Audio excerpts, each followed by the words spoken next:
very good evening and thank you for joining GBS News at 9. My name is Stephen George and our sign language interpreter tonight is Paul Madenge. And now, President William Ruto has confirmed to the coastal people that his government will never forget them when it comes to development matters. He urged them to join hands with the government to ensure full realization of development and to foster of unity in the country.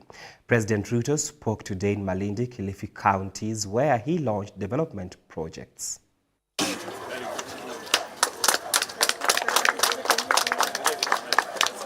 It is midweek and President William Ruto is continuing traversing the coastal region. Today, he toured Malindi in Kilifi County with development projects galore. First, the President commissioned the Sabaki substation and transmission lines. Mheshimiwa Rais ndio huyo ameweza kuidhinisha gari za vigelegele. Shangwe tafadhali tumpigie makofi Mheshimiwa Rais. Thereafter came the moment to address the residents. At this time, the President enumerated various development projects the government plans for the coastal region. Sikizeni, watu wa Kilifi na watu wa Pwani. Pale nyuma, mulijihisi ya kwamba mulisahaulika. Ati mulibaguliwa. Mukawachwa nyuma. Mimi nataka nisimame hapa niwaambie. Hii serikali tumetengeneza. Ni serikali ya kuunganisha Wakenya wote. Na mimi nataka niwahakikishie hamutabaki nyuma tena. Hamutabaguliwa tena. Ile Dongo Kundu Special Economic Zone, Ijumaa hii tunaweka mkataba ya kupanua ndio tuweze kupata ajira zaidi na viwanda zaidi. Pia hapa Kilifi katika sehemu hii ya vipingo tumetoa tena kama serikali leseni ingine ya Special Economic Zone ya vipingo hapa. Ndio vijana wa hapa Malindi pia wakati tunapanga hiyo Special Economic Zone tuweke viwanda pale ndio vijana wa hapa pia wapate ajira. Kule baharini tumeweka milioni 600 na tayari huyu Hassan Joho ananunua hizo boats na tumekubaliana kabla ya June ziwe zimefika hapa ndio vijana wa hapa waendeshe mambo ya uvuvi. Tuhakikishe ya kwamba uvuvi inatusaidia kusalisha uchumi wa sehemu hii. President Ruto urged the youth not to be selective on jobs. Vijana muko? Ama nyinyi ni wale wa kuchagua jembe? Si tulikubaliana kazi ni kazi? Ama tulikubaliana aje? Si tulikubaliana kazi ni kazi? Muko tayari? Pale kwa housing kuna nafasi ya ajira. Pale kwa mambo ya fishing na mambo ya uvuvi kutapatikana ajira. Pale kwa fish landing sites kutapatikana ajira. Pale kwa Special Economic Zone kutapatikana ajira. Pale kwa mambo ya ICT na digital jobs kutapatikana ajira. Lakini hiyo ajira haiwezi kuja kukutafuta nyumbani kwako. Lazima ujitume kutoka nyumbani uende utafutane na hiyo nafasi ya kupanga ajira na kuwa mmoja wao wa kufaidika na hiyo kazi. Vijana wa hapa mtajituma ama mtangojea manyumbani kwenu? Deputy President Kithure Kindiki confirmed the same. Serikali inajizatiti kuhakikisha kwamba watu wa Kilifi, watu wa Pwani wamenufaika na biashara ya uvuvi. Kilifi Governor Gideon Mungaro had a plea to the President and the head of state had a quick fix. Na sisi kama county, Mheshimiwa Rais, hatutaki kurenew hizi mashamba, tunataka zirudi kwa wananchi ili wananchi wapewe hati miliki. Na ninataka niwaeleze shida ya maskwota Pwani hii ndio kazi yetu serikali hii. Lazima tutatue shida ya maskwota katika Pwani hii. Mimi mwenyewe nilitangaza ya kwamba the land question is going to be sorted out by this administration because we have the land answer. Also present was Senate Speaker Amason Jeffa Kingi and Mining and Blue Economy Cabinet Secretary Hassan Joho. Mheshimiwa Rais, una bahati kubwa kwa sababu mwaka 2027 zile zana za vita zilizotumika kukupora mawe sasa zimeweka katika gala, tumezifungia. Unakaribishwa Pwani na utaona maajabu mwaka 2007. Tumunge mkono leo tumshikililie, fanyie kazi wa Kenya, hata yeye kesho atutuangalia na huruma. Si namna hiyo? Si tujipange kama wapwani? Nyinyi hamtaki siku moja kutoa rais hapa? Hamtaki? Victor GBS News at 9. Kenya stands at crossroads, former Prime Minister Raila Odinga has said, emphasizing that the nation's future hinges on unity and good governance. Speaking in Siaya, he called for full implementation of the Constitution to curb corruption and bad governance. His nationwide consultations aim to foster national cohesion and ensure equitable leadership amid growing political and economic uncertainties. We are back home. Yes. Former Prime Minister Raila Odinga has declared that Kenya now stands at crossroads. Speaking in Siaya County outside the county government offices, he emphasized that the nation's future depends on the choices made by both the leaders and citizens. He called for unity, urging Kenyans to move forward as one people. Raila, who was in the second day of the nationwide consultations, stressed that Kenya has long been in the process of nation building and must now consolidate its unity into a truly united republic. But what I'm saying is that Kenya is at a turning point.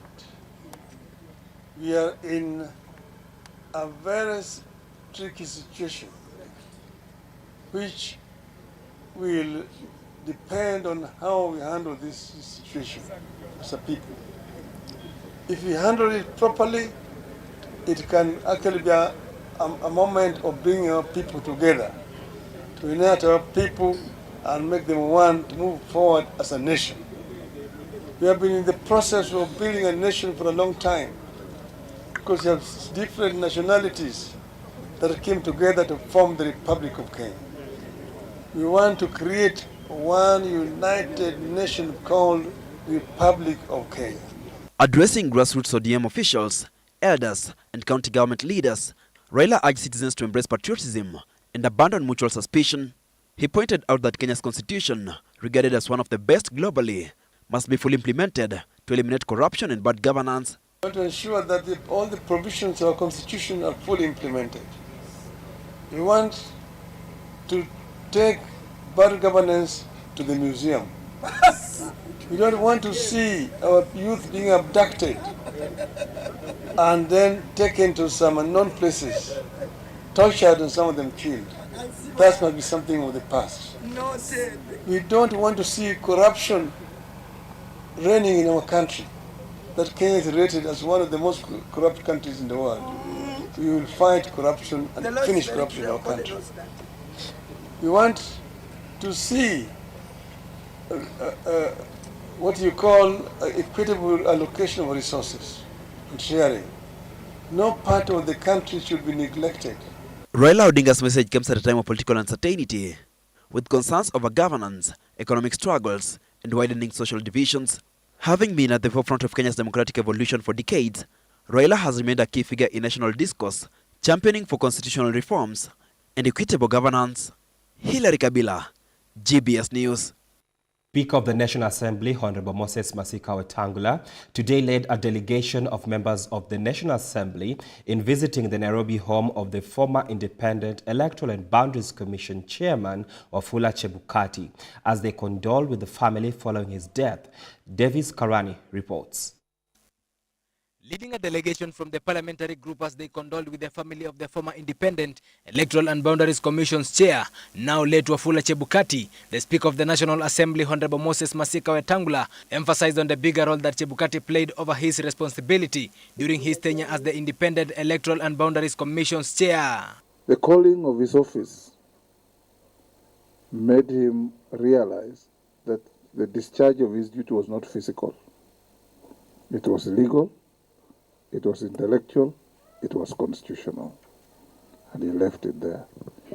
That is the good man that we are seeing off very soon. The leaders who also escorted him, including Sirisia Member of Parliament, Major General Waluke, praised Chebukati for having served the country diligently, upholding the constitution and making decisions based on the rule of law, and has urged leaders to avoid and keep off cheap politics in burial ceremonies. Mheshimiwa Bukosa aliongelea sisi kutafuta upape kwa matanga. Hii kitu tuachane nayo. Chebukati, who died of a cardiac arrest and brain tumor on the 5th of February this year, will be laid to rest on the 8th of March 2025 at his matrimonial home in Sabatia village in Trans Nzoia County, according to the family spokesperson Eric Wafula Nyongesa. Davis Karani, GBS News, Nairobi.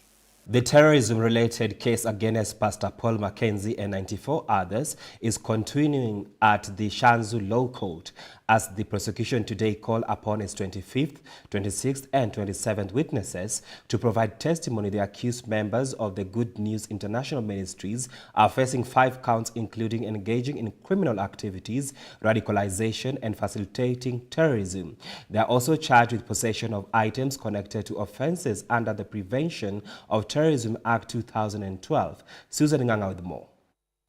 The terrorism-related case against Pastor Paul Mackenzie and 94 others continues at Shanzu Law Court.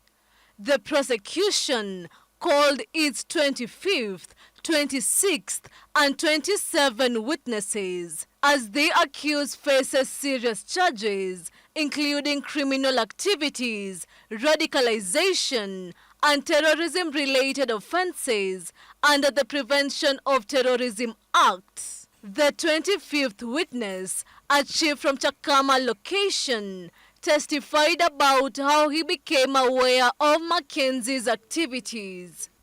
While on an official tour, he was approached by police officers tracking missing persons whose last signals were traced to Shakahola. He also mentioned a Tanzanian national searching for relatives and reports from a local pastor about children who had escaped the forest. Nataka kueleza mahakama hii ya kwamba baada ya hapo kuna bwana mmoja ambaye alikuwa ametoka Tanzania. Amekuwa akifanya kazi Nairobi, akasema na yeye alikuwa anatafuta mke wake na watoto wake ambao walipotea, na kabla wapotee walikuwa wafuasi wa kanisa la GBS kwa mitandao huko Nairobi. Wakafuatilia kupitia kwa utaalamu wa mambo na simu na teknolojia, wakagundua ya kwamba signal ilikuwa inaonyesha kwamba mawasiliano yanaelekeza kwa mlingoti ambao uko Mwangea Hills. Mwangea Hills.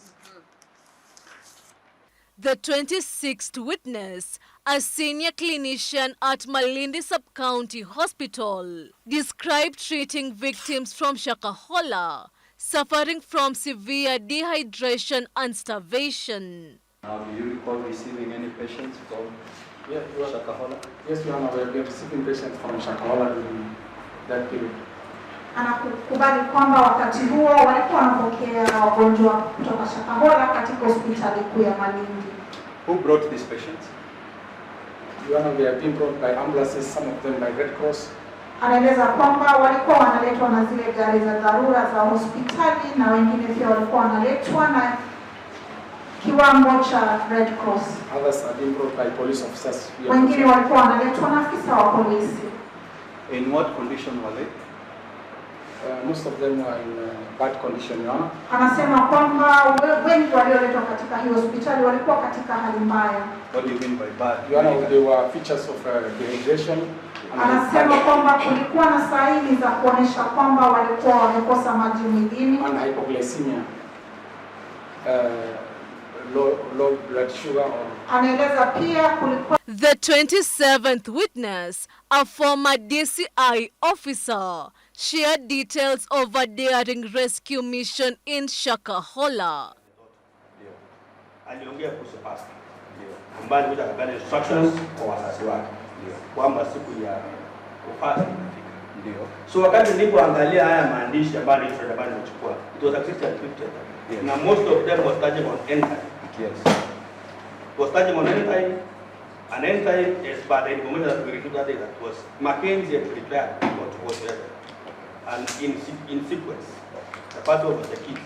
This case centers on the tragic events in Shakahola Forest, Kilifi County, where over 400 lives were lost between 2020 and 2023 due to extreme fasting linked to the group's teachings. Susan Nganga, GBS News. Tensions continue to rise in Kenya's National Assembly as the Court of Appeal prepares to rule on the issue regarding the majority party status.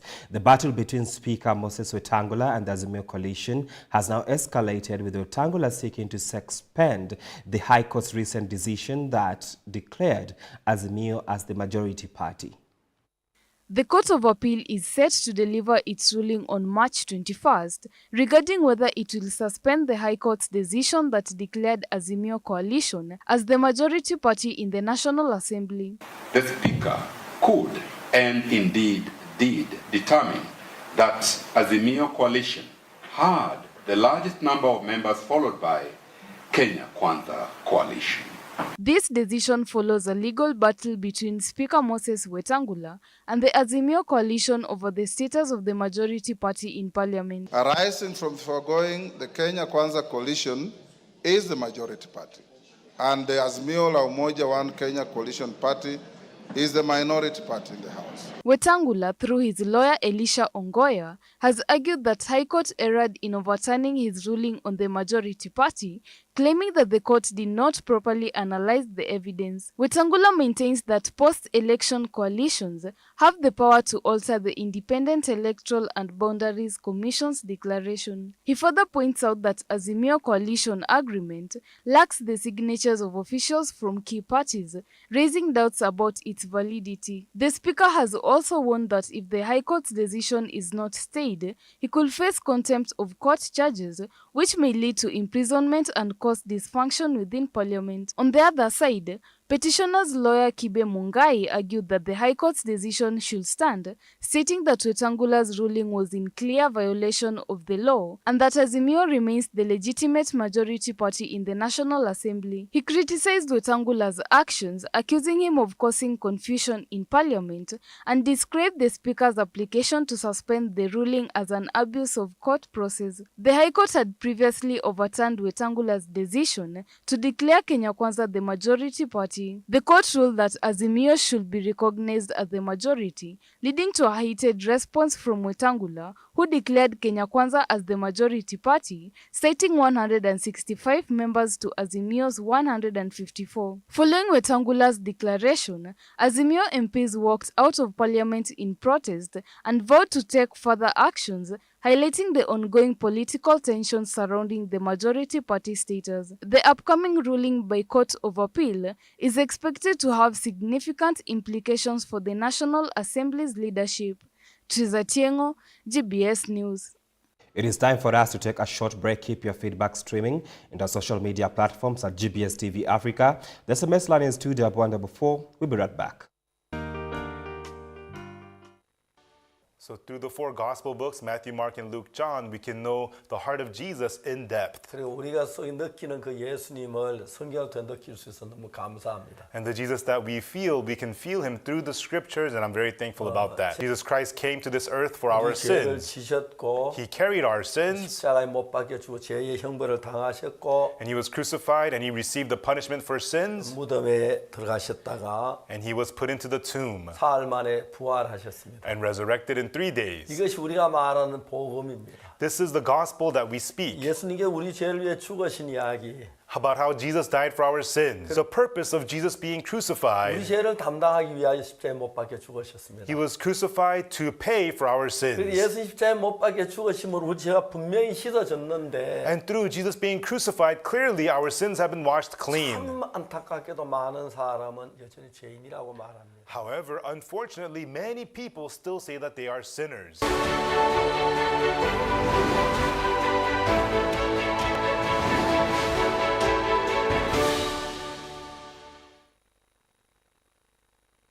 Hello, kids. Did you know a year has 31,500,000 557 and 600 seconds. Why do you think so? Exactly. There are 60 seconds in a minute, 60 minutes in an hour, 24 hours in a day, and 365 days in a year. We count the extra 0.25 because of leap year. When you multiply all these numbers together, you get a huge number of seconds. That's why a year feels long, but time still flies when you are having fun.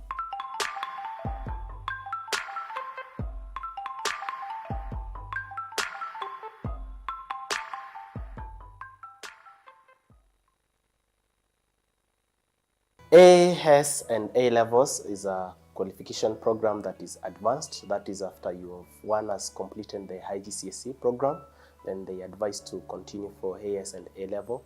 AS typically is a 1-year program, and A levels is done in the 2nd year after completing the AS level.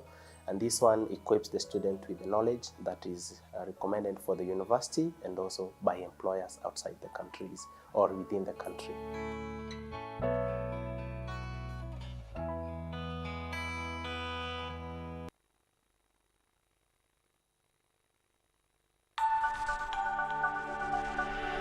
Everywhere, GBS.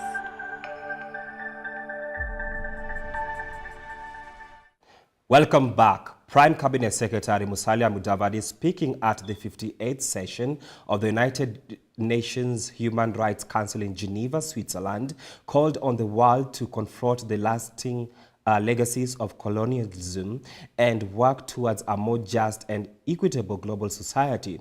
Reaffirming Kenya's unwavering commitment to advocating for marginalized communities, Mudavadi also addressed the urgent need to tackle emerging human rights challenges, particularly in the face of digital transformation and ongoing global conflicts. Arin Juguna reports.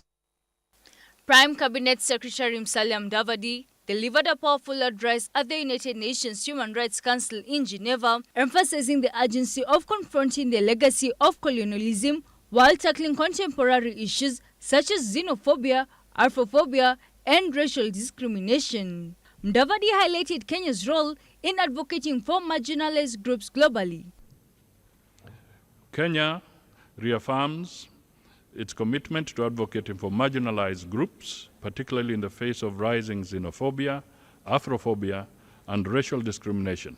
Kenya, currently serving as the chair-rapporteur of the Intergovernmental Working Group on the Durban Declaration, remains committed to combating racism and intolerance. Mudavadi underscored Kenya's support for the 2nd International Decade for People of African Descent, focusing on reparatory justice and development. As the current chair-rapporteur of the Intergovernmental Working Group on the Durban Declaration, Kenya is dedicated to combating racism and related intolerance, welcoming the 2nd International Decade for People of African Descent and its focus on reparatory justice and development. He also drew attention to the African Union's 2025 theme, Justice for Africans and People of African Descent through reparations. With the digital age rapidly transforming the human rights landscape, Mudavadi pointed out that Kenya is actively addressing emerging challenges. This includes combating the dangers of disinformation fueled by generative AI and the dual-use nature of technology. Mr. President, Kenya recognizes the evolving landscape of human rights challenges in the digital age and is committed to addressing them proactively. We are reviewing our 2014 National Policy and Action Plan on Human Rights to integrate emerging issues, particularly those related to technology and bridging the digital divide. We believe the Council has a crucial role in promoting equitable access to emerging technologies, critical infrastructure, and skills necessary for full participation in the information society. We emphasize that bridging the digital divide is essential to prevent technology from worsening existing inequalities. To this end, during our tenure, Kenya aims to advocate for the recognition of access to technology as an essential component of the right to information as enshrined in Article 19 of the Universal Declaration of Human Rights and Article 19 of the International Covenant on Civil and Political Rights. In addition, Mudavadi emphasized the growing global crisis of conflicts and its devastating impact on human rights. Today we are witnessing violent conflicts characterized by indiscriminate attacks on civilian populations, including schools, hospitals, use of sexual and gender-based violence as a weapon of war, rise in violent extremism, dissemination of economic livelihoods, and forced displacements. He cited alarming figures from the United Nations High Commissioner for Refugees and UNICEF, revealing that millions of people, especially children, are being displaced or denied their fundamental rights due to violence and instability in regions like Sudan, the Democratic Republic of Congo, and Gaza. Today in Africa, over 2.8 million children are out of school. The wars in Sudan, Democratic Republic of Congo, Libya, Gaza, Lebanon, Ukraine, Haiti, Myanmar are some of the notable examples of crises, including Africa's forgotten conflicts. Kenya continues its active engagement in peace initiatives, both regional and internationally, including in DRC, Sudan, Somalia, and Haiti, among others, because we recognize that sustainable peace is linked to the protection and promotion of human rights. Prime Cabinet Secretary Mudavadi's speech underscores Kenya's unwavering commitment to advancing human rights, advocating for peace, and addressing the challenges of our time through innovation and international cooperation. It highlights Kenya's leadership in the global fight for human rights, sustainable development, and the protection of vulnerable communities in times of crisis. Reporting for GBS News, Irene Juguna. Where is Brian Odhiambo? Is he dead or alive? Who is keeping him? These are the questions Brian's family and human rights organizations are asking. Odhiambo went missing on the 18th of January this year after allegedly being arrested by the KWS officers at Lake Nakuru National Park. Despite claims that he was in custody, authorities have denied holding him, leading to protests and demands for a public inquest into his disappearance. Susan Nganga brings us more. The family of Brian Odhiambo, along with human rights groups, is demanding a public inquest into his disappearance. Odhiambo, a fisherman, went missing on January 18 after being allegedly arrested by the Kenya Wildlife Service officers at Lake Nakuru National Park. Despite claims that he was in custody, authorities have denied holding him. Walimchukua wakampiga wakamuumiza and he is likely they killed him and ashaaga. Familia naomba kwamba ndio wapate closure, tupatieni mwili ama any that belongs to Brian, because we know very well Brian is dead. That's for sure, we know he's dead. What you are asking for the government to do is that it's a very simple thing. The people who murdered Brian are known. Wale ambao walishika Brian wakamuumiza katika National Park na wakaenda wakamtocha na wakamuua wanajulikana. Tunaomba haki. Ya familia kupata haki, tunaona vitisho vinazidi kila kukicha. Mama yake anatishiwa, bibi yake anatishiwa, ndugu yake anatishiwa, jamii nzima ya kina Brian inatishiwa maisha. Kwa nini? Badala ya wapewe haki, kila kukicha ni vitisho. Kwa hivyo tunasema hivi, sisi sote tumeungana, Wakenya wote wameungana kupigana na udhalimu, na tutashikana na familia ya Brian hadi tupate justice for Brian. Recently, a Nakuru court certified an urgent application for a public inquest into Odhiambo's disappearance, naming the Director of Public Prosecution, the Kenya Wildlife Service, the Directorate of Criminal Investigations, and the Inspector General of Police as respondents. Mahakama ilituagiza wakati ule mwingine kwamba tuje tuchukue further directions concerning that application. Tumepokea majibu ya hiyo application kutoka kwa DPP na kutoka kwa in charge wa KWS, na vile vile najua kwamba Attorney General aliomba tupe majibu kwa hiyo application hadi mwisho wa siku ya leo, na kwa hivyo tukaomba kwamba tupewe muda. The family is seeking the release of the body for burial and continues to push for justice. But mimi ujumbe wangu naenda tu kwa KWS. as long as watoto wangu watashinda wakiniuliza huku kwenye dada alienda mam, hawezi piga simu, sitaiwapea amani pia nyinyi. Nitakuwa nakuja kwa gate yenu kila siku mpaka siku yenye mtanipatia Brayo. Niliwaambia it's a simple thing. Brian alikuwa anaishi hapo karibu na gate yenu wa Summit. Mtoeni mumrushe hapo. Tumalizane tu. Tuachane na vitu mingi. Brian ni Mkenya, Brian ana haki yake. Tutakubali kudhulumiwa. Na sitalala mpaka senye mtanipatia bwanangu. Susan Nganga, GBS News. Governor Muthomi Njuki has urged private hospitals to exercise patience with the government over pending payments, asking them to drop their strike and continue negotiations. Speaking in Naivasha today, he acknowledged the financial strain but insisted that healthcare services must not be disrupted. The strike by private hospitals led by Rafa highlights a growing crisis in Kenya's health system. Salama. Yes. Karibu sana. Governor Muthomi Njuki, the chairperson of the Council of Governors Health Committee, has called on private hospitals to exercise patience with the government as negotiations continue over pending payments. Speaking in Naivasha during a county executive committee members' health meeting, he urged the healthcare providers to drop their strike and resume operations, emphasizing that solutions could only be reached through dialogue. Is that the private sector are more aggressive in claiming, following up until the money is in the accounts. When did you, as CEC, call a meeting with your team to find out how much they have claimed, when they were lastly paid, where they had challenges? Because sometimes you may not blame me, it may blame you, because us, the private, as the public sector, who we are working for, our focus is on treating people, ensuring that we do not have a disease burden in our counties. We are not saying the private sector don't focus on the disease burden and making sure people are well. Muthomi pointed out that county-run health facilities were also grappling with similar challenges and yet had remained operational despite the difficulties. According to the governor, both private and public hospitals are owed significant amounts, but that should not justify the disruption of critical health services. He reiterated that the ongoing strike by RUFA was unfortunate as it placed vulnerable patients at risk.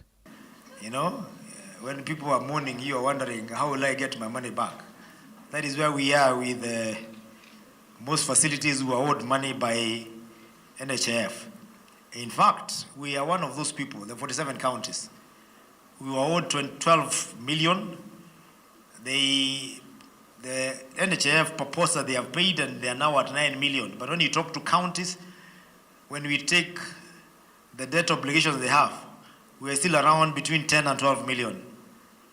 Billion that we are owed by SHA. Yet, we are still providing services without downing our tools.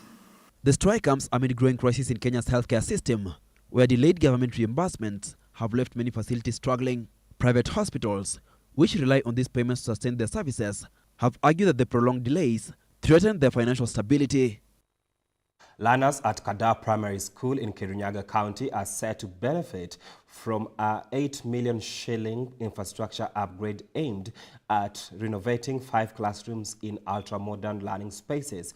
The project, commissioned by Kirinyaga Member of Parliament Jen Jerry Minor, is part of her efforts to improve education in the area through her Mama Nakazi Foundation. Kirinyaga County learners at Kadawa Primary School in Moya West Sub-County, Kirinyaga County, are set to benefit from Kenya shillings 8 million infrastructure project commissioned by the Kirinyaga County Member of Parliament, Jen Njeri Maina. The upgrade project will oversee the renovation of 5 classrooms to ultra-modern standard, fully equipped with lockers and seats for the learners. The pupils have been using old classrooms which are inhabitable for learning activities as well as health of the occupants. Speaking during the groundbreaking ceremony at Kandawa Primary School, Ms. Njeri observed that through her Mama Nakazi Foundation, she is keen on transforming lives and investing in school renovation project while focusing on the neediest cases to ensure every child get an equal chance to education. Wananchi wa Kadawa hawana madaraja. Wananchi wa Kadawa hawana hata madarasa. Na ndio maana tumefika hapa. Kila mtu ile pesa amepewa ni ya hawa wananchi. Hakikishe ya kwamba inawafikia. Na mmesikia hata hawa wazazi wanawapenda sana walimu, wanasema wapewe hardship allowance. Ili waweze kuchunga watoto wetu, waendelee kuincrease your pass mark, ili watoto hawa kesho yake labda hata mmoja labda ataweza kuwa rais wa taifa hili letu la Kenya. She added that as a legislator, she will continue to lobby for support from various to invest in school renovation project, emphasizing that Mwea children are potential future leaders like the rest in the country. Hence need to unlock the potential of communities and enhance the livelihood of a people regardless of their background. She proposed also the South Gariama within Mwea area be categorized as hardship area because of its dryness nature and pupils be put on school feeding program. However, she noted insecurity as the greatest challenges that people of Kandawa and South Gariama at large is insecurity lauding the effort of the chief in containing the situation that has escalated in recent past. Njeri attributed it to land issue and lack of title deeds, the sentiment that were echoed by Barangui member of County Assembly David Mathenge. President William Samoei Ruto, hapa kwetu South Ngariama tuna mashida mingi sana ya security. Ni kweli ama si kweli? Hawa kina mama nimesikia mpaka kina mama anajirinda usiku. Lakini chief wetu hapa amengangana na officers wetu wamengangana, lakini tunaomba shida yetu hapa na insecurity ni moja tu. Hawa watu wakipata title deeds, hii maneno yote itaisha. They requested the government through the Ministry of Land to give resident title deeds as soon as possible. Peris Kigo, GBS News, Nairobi. Members of the National Assembly has accused county governors for misusing resources allocated for development and instead used them to entice voters for their political gains and mileage. Speaking at the floor of the House, the National Assembly Majority Leader, Honorable Kimani Ichung'wah, warned governors to keep off from their norm and use the county-allocated funds correctly, as Davis Karani reports. The Wednesday afternoon plenary session in the National Assembly experienced the disappointment expressed by members of the National Assembly due to the misuse of county funds by the county bosses, and the Majority Leader of the House, Honorable Kimani Ichung'wah, spoke over the looting of funds that takes place in the counties. If we have a county government road, let it be CG Class D or Class A or Class B, so that even Kenyans, and name those roads, so that also these members of parliament are not bashed by their constituents, because we are the ones constituents are close to. They keep bashing members of parliament over roads that do not concern members of parliament because they have no budgets for them. And the governors who have money for maintaining these roads are busy buying chicks. Some buy maize flour, some buy dengue to give as freebies to constituents to excite people for political expediency. His statement was supported by the House Minority Leader, Honorable Junet Mohammed, who also expressed his disappointment over the pathetic conditions of roads allocated to counties as governors move around bragging, and has reassured the House that if governors will not be responsible, them as the parliament will not pass the next county allocation bill. We are tired of these shenanigans of counties and judiciary all the time saying CDF is unconstitutional, and these people are enjoying their monies. They are not delivering any services to the public, and the people who are supposed to do that work are being curtailed, Mr. Speaker. This matter must come to an end, and we are going to pass, as the Majority Leader said, the county revenue allocation, the extra money we are giving them through the bill that has been brought here, without RLMF. If they don't want money, the bill will get stuck here for good.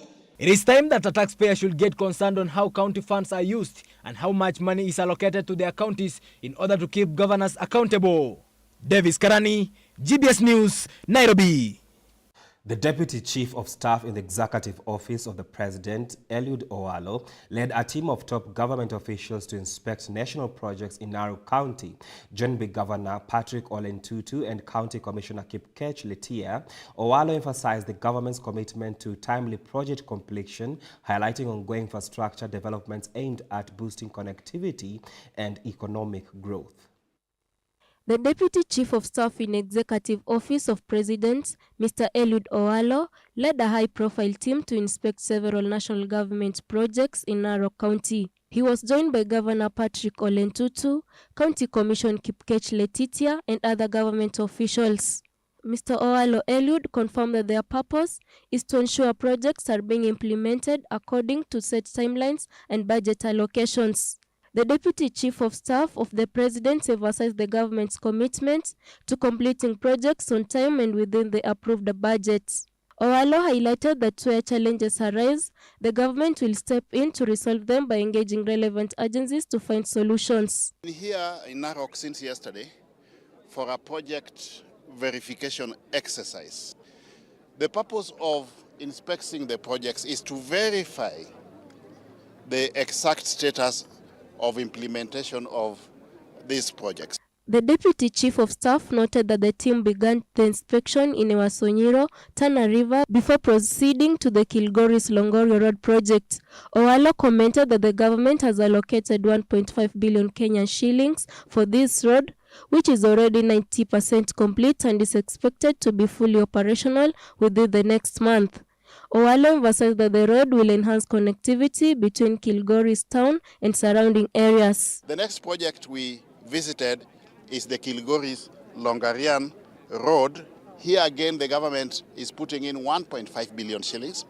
That road is about 90% complete. We only have a small stretch of 2 to 3 kilometers connectivity. Owalo also showcased that the team visited the Ntululo ESP market and Suso market, which is being built at a cost of 56.7 million, and it is 85% complete. Mr. Owalo emphasized that these projects are part of the government's plan to improve infrastructure and boost the local economy. We have this morning visited the Uhuru ESP modern market within Narok town.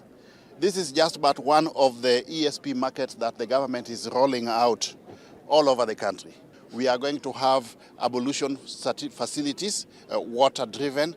We are going to have an ICT hub within the facility as well, where our girls and boys can attain digital skills, and also the national government connects them to digital jobs.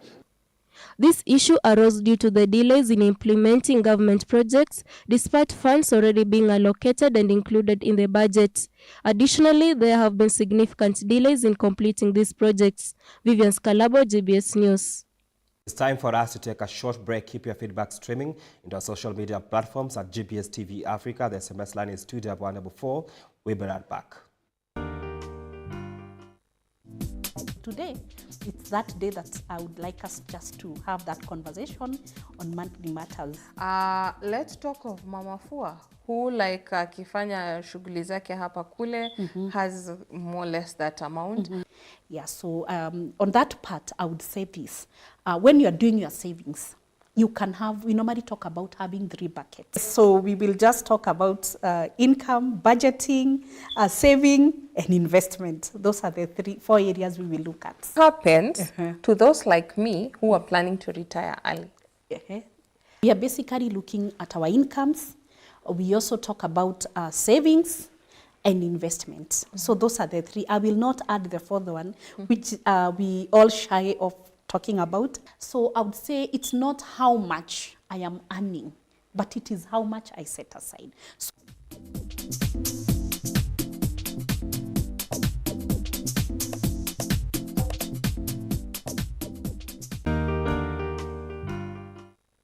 and the question of the day is, can you survive without internet? Ngumu. Plus kuachilia hizo story tu zote zikupite ni ngori. Niwaambie ukweli. Like hii ni kama kuambia mtu mwenye alikuwa amezoea kushindana nguo, mwambie toa nguo ushinde uchi. Hiyo huku atriki kwa sababu sasa like ilikuwa imekuingia kwa kichwa kabisa. Mimi nimesomea day school na niocha.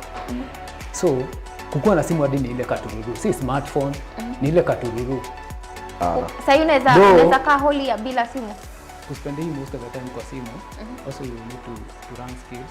So nilipata na later hapa nikapo apply huko, and then I started learning skills, digital skills. Yes, I hadi siku mbili haiwezi. kwa wiki naachilia hata kama ni siku 2 ama sometimes na extend tu wiki mzima. Napata shiki simu yangu.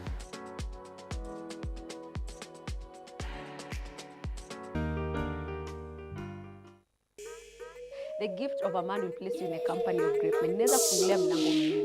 What 2 things can you never eat for breakfast? The fact that I started selling art, that's where the interest came in. Yeah, they know, yeah, this thing can pay. And who has been your biggest cheerleader in your art journey? My biggest? Cheerleader. Ule mwenye anakuwa. Oh yeah, I'm artist Victor Mtua. Facebook is Victor Mtua. Of course, the first time I sold my art at relatively 50K. Ati? Time niliuza art yangu like 50K. Oh, Victor, kwanza before hata uoneshane watu paintings zako, nataka kuuliza, if I was to pay you, nikwambie like usiwahi chora tena, usiwahi paint tena, would you? Unaweza acha? You are famous, what will your stage name be? My stage name? Ungekuwa pale kwa stage, ungekuwa unajiintroduce kana nani?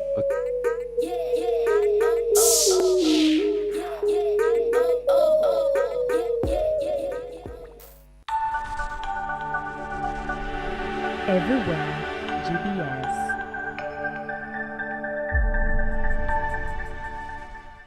Welcome back to international news. In the far northern town of Reng, South Sudan, a mobile court is offering much-needed justice to a region long deprived of formal legal services. This collaborative effort, supported by the United Nations Mission in South Sudan, national and state judicial bodies and international parties, has already processed dozens of cases in just a few days.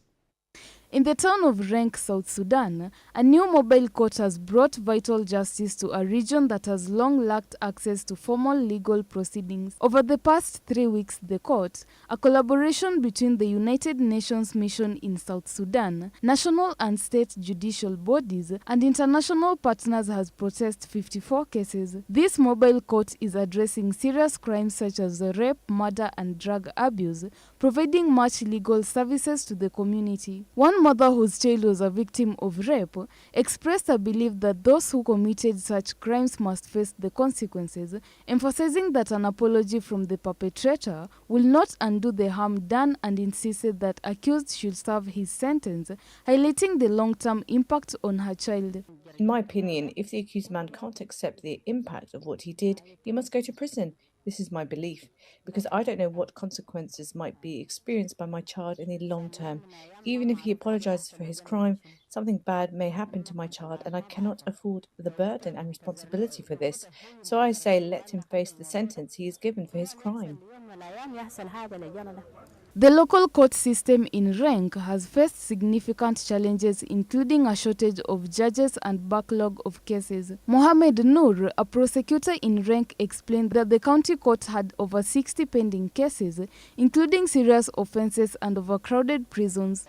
Since 2021, the Renk County Court has faced a lot of challenges due to lack of a high court judge. The pending cases had risen to more than 60, including murder, rape and drug abuse. The prisons were very congested, so we are pleased the UNMISS-supported mobile court is here because it reduces the burden placed on us due to the delay of many cases that have waited too long to be heard. The mobile court has alleviated these challenges by providing timely hearings and ensuring justice is delivered. In addition to supporting the mobile court, United Nations Mission in South Sudan is working to transform South Sudan's justice system in the long term. This includes providing technical support, training judicial and prison officers, strengthening community policing, and building essential infrastructure such as police posts and courthouses. These efforts aim to rebuild the rule of law across South Sudan, offering hope for sustainable justice reform. Triza Tiengo, GBS News. A military court in the Democratic Republic of Congo is trying 63 soldiers accused of deserting their post in northern Kivu's Lubero territory. As M23 rebels advance, the army claims the soldiers abandoned their positions, accusing panic and looting in their wake. This comes amid growing human rights concerns in the region, with the UN reporting violations by the army government, allied militias, and M23 rebels. In Lubero territory, in the heart of the conflict in Eastern DRC, 63 soldiers are standing trial for desertion after they fled their post as M23 rebels advanced. The army accuses them of causing chaos and looting in the process. Today, the actions they have taken discredit our army and provide ammunition to the enemy. Justice must speak. The law is clear. We do not want this happening again in the armed forces of the Democratic Republic of Congo. Over 30 businesses were reportedly robbed, and the most affected area was the Masan chiefdom.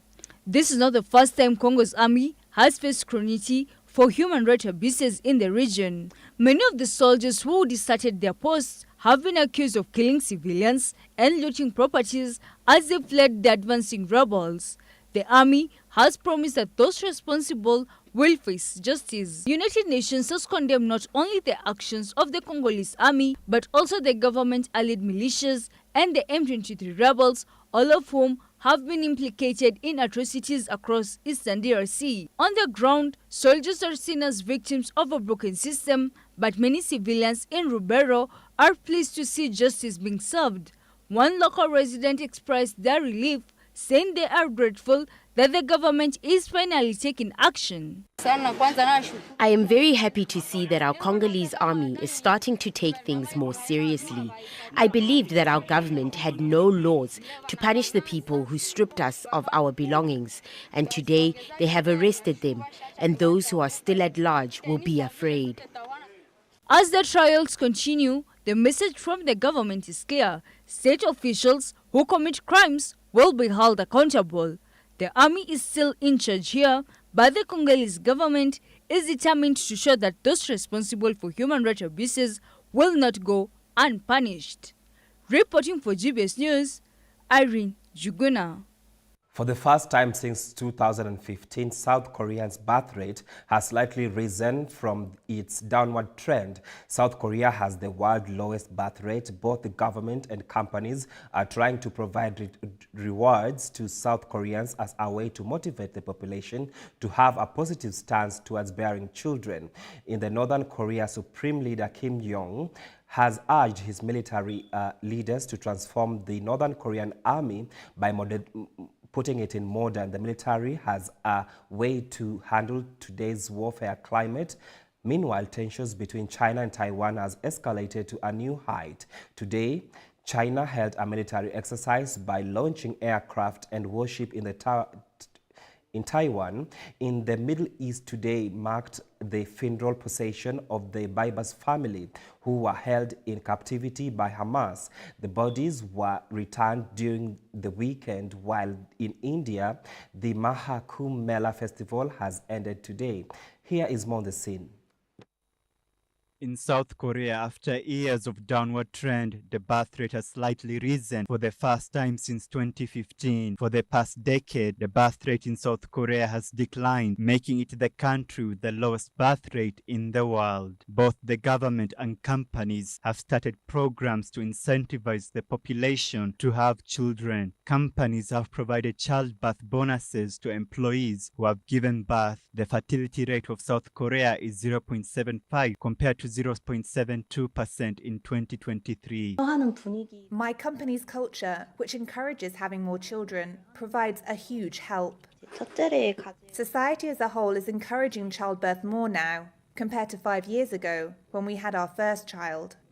Some South Koreans express skepticism about having more children due to economic issues. In Korea, we need to spend a lot of money to have a baby or get married.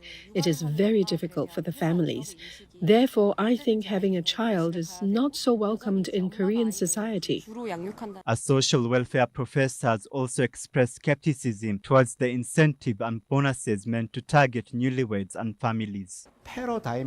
There has to be a paradigm shift towards democratic, gender-equal family structures by establishing society-wide childcare systems and family-friendly corporate management. In North Korea, Supreme Leader Kim Jong-un held a meeting at a military academy and urged his military to adapt to modern warfare. The reputation of North Korean military has been tarnished in the global stage after 3,000 North Korean soldiers were killed during the Russian-Ukraine war. Many experts highlighted that most soldiers lacked combat experience, emphasizing quantity over quality disparity. During his visit to Kangkon Military Academy, the Supreme Leader was disappointed and criticized the school's failure of not adapting to the contemporary warfare. Meanwhile, tensions between China and Taiwan has escalated to new heights after another round of Chinese military drills happened today. The Taiwanese Defense Ministry has stated that 32 Chinese aircraft and warships carried out the drills in the Taiwanese Strait, 74 kilometers off the Taiwanese coast. The ministry further stated that the military drills happened without prior warnings from China, which could have endangered commercial aircraft and shipping vessels. Yesterday, Taiwanese Coast Guard seized a Chinese cargo ship which is suspected of cutting cables used for communication. The crew of the cargo ships were detained until further notice. China views Taiwan as part of the Chinese territory. The Taiwanese government emphasized their sovereignty as an independent nation not linked to the Communist Party. Meanwhile, in Israel, thousands gathered on the streets to mourn the lives of Oded Lifshitz and Shiri Bibas and her 2 sons who were hostages held in Gaza. Hamas released the deceased bodies of the families last Friday. Both parties blame each other for the death of the Bibas family and Lifshitz. Israeli officials have stated they were killed in captivity, while Hamas has refuted by saying the families were killed by an Israeli airstrike. Hamas will release the deceased body of another Israeli hostage named Ohad Yahalomi tomorrow. While in India, the Mahakumbh Mela festival has concluded today. The festival was marked with tragedy last week and on January when a stampede claimed lives of the pilgrimage heading to Prayagraj for the Holy Deep. Millions have attended the festival and celebrated the end. The recent developing news in Asia and Middle East raises the questions: what are the future implications of the declining fertility rate in South Korea? How will North Korean poorly trained military cope with the advancement of modern warfare? Will Taiwan's military infrastructure handle Chinese aggression in the coming future? Will the exchange of the Israeli hostages and Palestinian detainees lead to a permanent ceasefire in the region? And will India's government mitigate stampede risks for future pilgrimage? Only time will tell. This is Abdi Hamid Ali, GBS News. Finance ministers and central bankers from the G20's top economies are meeting in South Africa, but the gathering is clouded by absence of key members and deep divisions over climate finance, debt and inequality, with major figures like Japan's Finance Minister Katsunobu Kato and U.S. Treasury Secretary Scott Bessent skipping the talks. Hopes for a united declaration remain slim. South Africa, the host nation, aims to push for greater climate funding and financial reforms, but the absence of the world's largest economy raises questions about the G20's influence on the global economic challenges. Finance ministers and central bankers from the G20 top economies are meeting in South Africa, but the gathering is overshadowed by the absence of key members and deep divisions over climate, finance, debt, and inequality.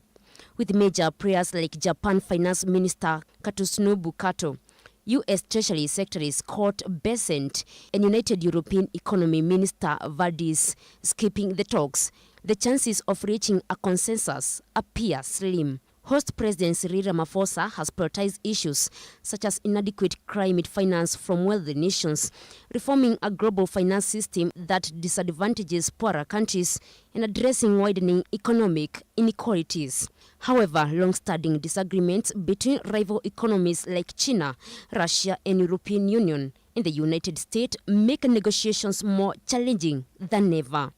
With key leaders absent and deep division over climate finance, debt, and inequality, the G20 meeting in South Africa faces an uphill battle in reaching a consensus. Hopes of using the platform to push for financial reforms and greater support for the poorer nations seem unlikely to materialize, highlighting the challenges of global economic cooperation amid growing geopolitical tensions.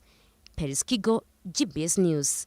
The United States and Ukraine have reached an agreement on proposed mineral deal. However, the deal lacked any specifications on the U.S. providing security guarantees to Ukraine. This news comes after Russia praised the U.S. for their neutral stance in the war that has lasted for 3 years. Meanwhile, Russian officials have visited Indonesia and Iran to further showcase their influence in the global stage. Abdi Ahmed reports. The United States and Ukraine have finally reached an agreement regarding the proposed mineral deal where US will exploit the rare earth minerals in Ukraine in exchange for rebuilding the war-torn country. The minerals will be used to manufacture electric vehicles, smartphones, and missiles. The proposed deal, however, did not provide any specifications of a security guarantee for Ukraine, nor the supply of the military aid, though the Trump administration have stated they support Ukraine's sovereignty. Trump has stated that he will meet Ukrainian President Volodymyr Zelensky this coming Friday. I hear that. I hear that he's coming on Friday. Certainly it's okay with me if he'd like to. And he would like to sign it together with me. And I understand that's a big deal, very big deal. And I think the American people, even if you look at polling, they're very happy because, you know, Biden was throwing money around like it's cotton candy. And it's a very big deal. Look, it could be $1 trillion deal, it could be whatever, but it's rare earths and other things. He also stated his plans to secure another mineral deal with Russia. Buy minerals on Russian land too, if we can. The rare earth. They have very good rare earth also. They both do, I would say that, and oil and gas. Look, it's a great thing. If we sell this, it's great for Russia too. Trump has stated to reporters that this proposed deal is a way for Ukraine to repay American taxpayers their money after years of US providing military aid to Ukraine. Previously, Ukraine has refused to sign an earlier proposed draft of a $500 billion mineral deal due to the lack of security guarantees. Trump has stated that European nations will serve as peacekeeping forces once the ceasefire commences, but Russia expressed their disagreement by stating that placing NATO peacekeeping troops in Ukraine will create a security risk to Russia. Trump had this to say. That's not what I was told, but you're going to need some form of peacekeeping, so something will be done that's going to be satisfactory to everybody. We need peacekeeping too. Any situation It's where there's American actually, troops involved? it's actually something I did discuss, but a form of peacekeeping that's acceptable to everybody. Ultimately, we'll be able to agree on something. This news comes after Russia praised the US for adopting a neutral stance towards the war in the UN General Assembly. During its third-year anniversary, the US opposed a resolution at the UN. The resolution demanded Russia to withdraw its military from Ukraine. However, at the Security Council, 93 countries voted in favor, while 73 countries voted in abstention. 8 countries were against, including the US and Russia, which showcased a division between the US and Europe, while the Russian President Vladimir Putin has called the Ukrainian president a toxic figure for Ukrainian military by giving absurd orders dictated not by military considerations but by political considerations, which has costed losses for the Ukrainian army. Russian Federation Security Council Sergei Shoigu visited Indonesia to discuss military security and cooperation. While Russian Foreign Minister Sergei Lavrov met with Iranian Foreign Minister Abbas Araghchi to discuss bilateral talks and security issues in Syria, Afghanistan, and Yemen. This meeting signifies Russia's ambition of holding grip towards international influence after losing their significant ally in Syria following the collapse of the Assad regime. The 3-year conflict between Russia and Ukraine has opened a floodgates of complexity that is causing a fracture in negotiation process. Ukraine's sovereignty is now tested by the Trump administration. Trump's goal is to end the war in Ukraine, one of his campaign promises. But the question remains, how will Ukraine maintain its sovereignty after receiving pressure from the West to make concessions? Will the proposed mineral deal favor Ukraine? Only time will tell. This is Abdi Hamid Ali, GBS News. And that's all we had for you tonight at GBS News at 9. It is always a pleasure having you on board. Let's do this again next time, same channel. My name is Stephen George, and our sign language interpreter tonight has been Paul Madenge. Good night. Everywhere, GBS.